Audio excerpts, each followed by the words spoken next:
Welcome to the RFS 450, round 1 of the Donaldson Cross Country Championship. 2013 had plenty of thrills and spills, but 2014 promises to be even bigger and better. In fact, over 100 vehicles for the very first race. It was the RFS 450 in Harrismith. The waiting's finally over. After an enthralling 2013, the drivers are back for more.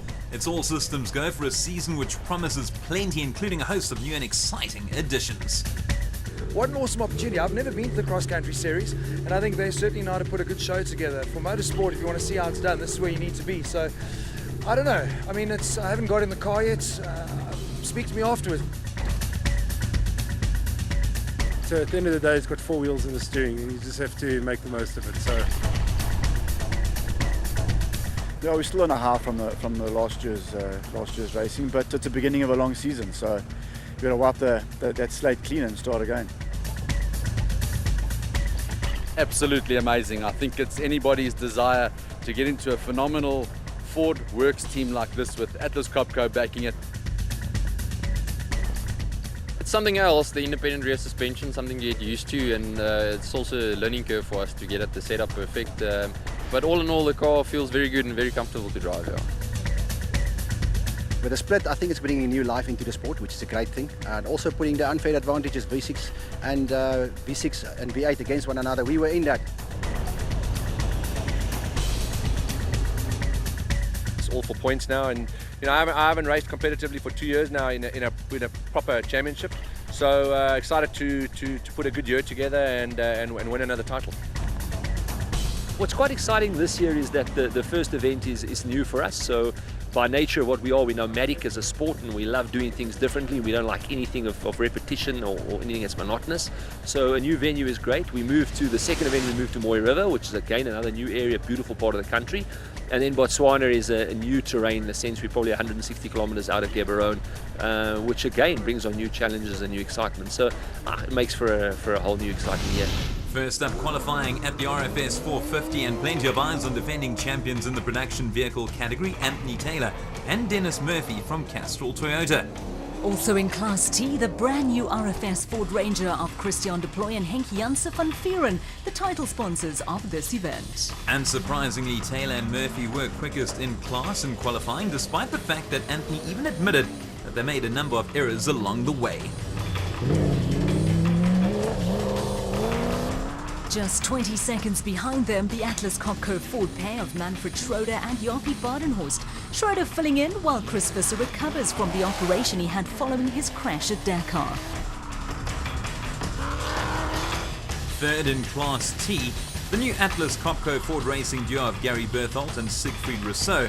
Gary saying he absolutely loves the new car.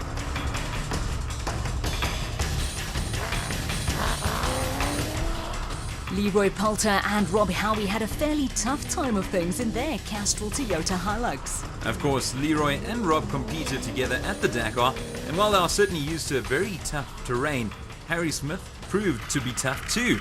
The pair getting stuck along the way.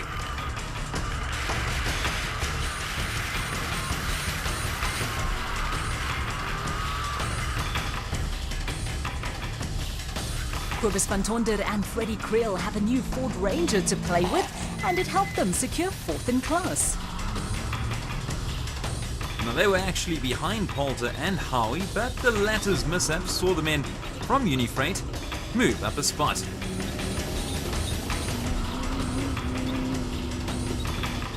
In 6th place, the Atlas Copco team of Johan van Staden and Mike Lawrenson, behind the wheel of their Nissan Navara.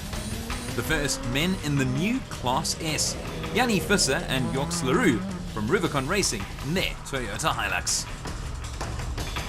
Back to the T's. In 7th place, Regent Racing's Michael Whitehouse alongside a new navigator in George Myberg. Second in Class S, Pit Kotze and Solomon Victor making a return to the Nationals after 3 years away. We've seen them before, but now they are officially part of the championship. They're side-by-sides. The quickest being the team of Leander Pinard and Carl Swanepoel in their Can-Am Maverick. So another great performance from Taylor and Murphy from Toyota, quickest amongst the production vehicles, just ahead of the Fords of Schroeder and Badenhorst and Berthold and Rousseau. Moving over to the specials, Class A had a welcome new addition to the lineup, Colin Matthews and Martin Amida from Century Racing, the pair having competed in Class P last year. A new year and a new colour for the elegant fuel pair of Quinton and Cully Silval. The black definitely worked for them, as they were quickest overall in qualifying in their Bat Venom. Defending champions Evan Hutchison and Dani Stassen came through second fastest. This terrain definitely suiting the special vehicles more than the production cars. Some more Silvalts, this time Hamann and Wichart and their elegant fuel striker third on the grid for them. Back to Matthews and Hermida, a good performance in their Century Racing CR4 as they just missed out on a top 3 place. In fifth spot, Arthur Barnes and Anthony Ashe in a Bat Venom, graduating from the KZN Regional Champs to the Donaldson Cross Country Champs.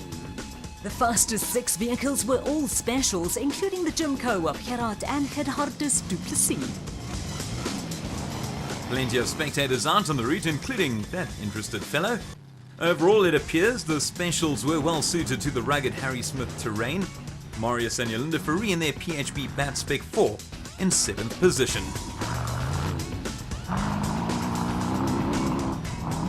Less than 40 seconds behind them, the KZN pair of Lance Trethewey and Jeff Minute in a Bat.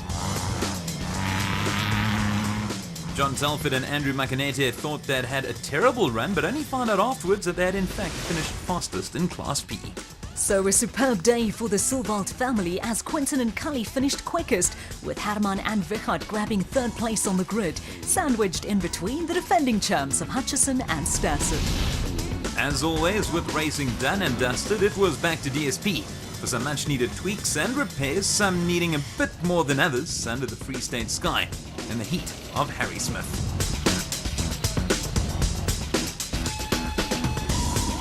More action from the RFS 450 straight after this.